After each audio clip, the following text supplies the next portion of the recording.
To my channel crazy thoughts with Valli. ఆవకాయ అన్నం taste చేసి ఉంటారు, పులిహార అన్నం కూడా టేస్ట్ చేసి ఉంటారు. ఒక్కసారైనా ఈ ఆవకాయ పులిహార టేస్ట్ చేయాల్సిందే. అసలు ఆ కాంబినేషన్ అద్భుత అంతే. రెగ్యులర్గా మన ఇంట్లో అన్నం మిగులుతూనే ఉంటుంది. అలాంటప్పుడు మనకు వచ్చే ఫస్ట్ థాట్ పులిహార. అలా కాకుండా ఒక్కసారి ఇలా చేసి పెట్టండి, ప్లేట్ మొత్తం ఖాళీ అవ్వాల్సిందే. ఆవకాయతో రెగ్యులర్గా మనం అన్నం తింటూనే ఉంటాము, అది మన ఇంట్లో సంవత్సరం పొడుగునా ఉంటూనే ఉంటుంది. ఒక్కసారి ఇలా అయితే ట్రై చేసి చూడండి, చాలా బాగుంటుంది.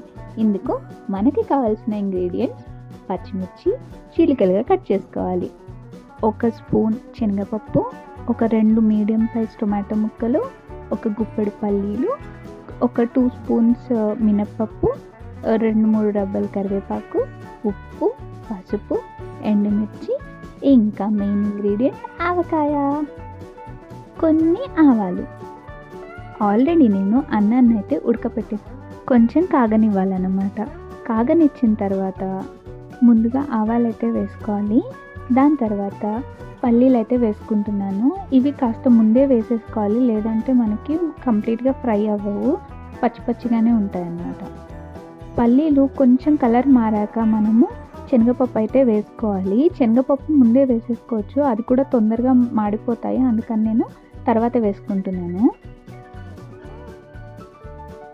ఈ శనగపప్పు కూడా కాస్త కలర్ మారేంత వరకు వేయించుకోవాలి. దాని తర్వాత మినపప్పు అయితే వేసుకుంటున్నాను నేను. అదేంటో పులిహారలో పప్పులు ఎక్కువ ఉంటేనే నాకు చాలా తినబుద్ధి అవుతుంది. ఈవెన్ మా ఆయనకి కూడా అంతే, పల్లీలు ఎక్కువ ఉండాలి. మీరు కూడా ఇలా పప్పుల లవర్స్ ఉన్నారా ఎవరన్నా? ఇప్పుడు నేనైతే అన్ని పప్పులు వేగిపోయిన తర్వాత పచ్చిమిర్చి అయితే వేసుకుంటున్నాను. పచ్చిమిర్చి కాస్త ఫ్రై అవ్వాలి, అవి కూడా కాస్త ఫ్రై అయిపోయాక కరివేపాకు అయితే వేసుకుంటున్నాను. కరివేపాకు వేసాక మనకి చిటపట్లు ఆడిన తర్వాత ఫ్లేవర్ కనుక చాలా బాగుంటుంది. మీకు నచ్చుతుందా? నేనైతే పల్లీలు కానీ శనగపప్పు కానీ అవన్నీ సపరేట్గా తీయట్లేదు, మెత్తగా ఏమి అయిపోవు. ఎందుకంటే మనం మంచిగా ఫ్రై చేసుకుంటే పులిహారలో ఎంతసేపు అయినా అవి గట్టిగానే ఉంటాయి, అంటే కరకరలాడుతూనే ఉంటాయి, మెత్తగా అయిపోవు. దాని తర్వాత ఎండుమిర్చి అయితే వేసుకుంటున్నాను. ఎండుమిర్చి మనం ముందే వేసేసుకుంటే బాగా ఎర్రగా మాడిపోతాయి అన్నమాట, అందుకే నేను చివరిలో వేసుకుంటాను. అప్పుడే ఆ క్రంచీనెస్ అనేది మనకి పులిహోరలో తెలుస్తూ ఉంటుంది.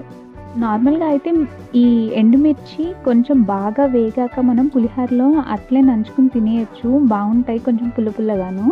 దాని తర్వాత ఇవన్నీ వేగిపోయాక నేను కాస్త పసుపు అయితే వేసుకుంటున్నాను. ఎందుకంటే ఆల్రెడీ మనకి ఆవకాయలో పసుపు ఉంటుంది కదా, అందుకని నేను ఎక్కువ వేసుకోవట్లేదు, కొంచెం వేసుకుంటున్నాను. అవన్నీ అయిపోయాక లాస్ట్లో నేను టొమాటో ముక్కలు అయితే వేసుకుంటున్నాను. ఈ టొమాటో ముక్కలు బాగా మగ్గిపోవాలి, మగ్గిన తర్వాతే మనము అన్నం కానీ ఆవకాయ కానీ అన్నీ వేసుకోవాలి. లేకపోతే పచ్చి పచ్చిగానే ఉంటాయి, మనకి నోటికి తగులుతూ ఉంటాయి. అలా కాకుండా కొంచెం పేస్ట్లా ఉంటేనే మనకి అన్నంలో కలిసిపోతుంది. అలా తొందరగా ఉడకడం కోసమే నేను ఉప్పు అనేది ఈ స్టేజ్లో వేసేసుకుంటాను, ఏ కూరలోకైనా వేటిలోకైనా. చూస్తున్నారు కదా, ఆయిల్ అనేది కొంచెం పైకి తేలిపోయి టొమాటో అనేది బాగా మగ్గిపోయిన తర్వాత మనము వేసుకోవాలి మిగిలిన ఇంగ్రీడియంట్స్ ఏవైతే ఉన్నాయో. చూసారు కదా, టొమాటో ముక్కలు అనేవి చాలా మగ్గిపోయాయి, ఆయిల్ కూడా మనకి పైకి తేలుతుంది, ఉడుకుతున్నాయి. ఇంకా నీళ్ళు కూడా మనం సపరేట్గా ఏం వేసుకోలేదు కదా, ఆ టొమాటోలో ఉన్న నీళ్ళు, టొమాటో ముక్కల నుంచి నీళ్ళని అయితే 1 కప్పు ఆవకాయ అయితే వేసుకుంటున్నాను.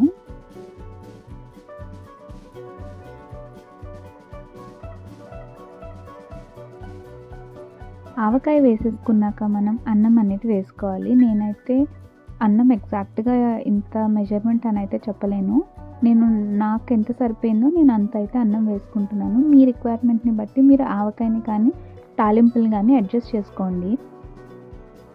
అన్నం వేసేసుకున్న తర్వాత మనము మొత్తం కలుపుకోవాలి. స్టవ్ ఆన్ చేసినప్పుడే మనం కలుపుకోవాలి, దీనికేం స్టవ్ ఆఫ్ చేసి కలుపుకోవాల్సిన అవసరం లేదు. స్టవ్ ఆన్ చేసిన తర్వాతే మనం చేసుకోవాలి ఇదంతా, ఈ ప్రాసెస్ అంతా.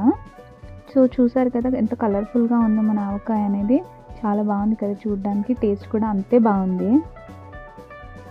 మన ఆవకాయ పులిహోర అయితే రెడీ అయిపోయింది. ముక్కలోనూ ఆవకాయ తగులుతూ, ఆ పులుపు తగులుతూ, ఆ పులిహోర టేస్ట్ అయితే చాలా బాగుంది. ఒక్కసారి మీరు అందరూ ట్రై చేసి అయితే చూడండి, చాలా బాగుంది. కొంచెం పొడుగునా మనకి ఆవకాయ ఉంటూనే ఉంటుంది కదా, ఒకసారి ఇలా ట్రై అయితే చేయండి. ఎప్పుడు నిమ్మకాయతో ఏం ట్రై చేస్తారండి, ఒక్కసారి ఇలా అయితే చేసి చూడండి. ఓకే, ఇంకా మన ఛానల్ నచ్చితే కనుక లైక్ చేసి, షేర్ చేసి, సబ్స్క్రైబ్ చేసుకోండి. Bye bye.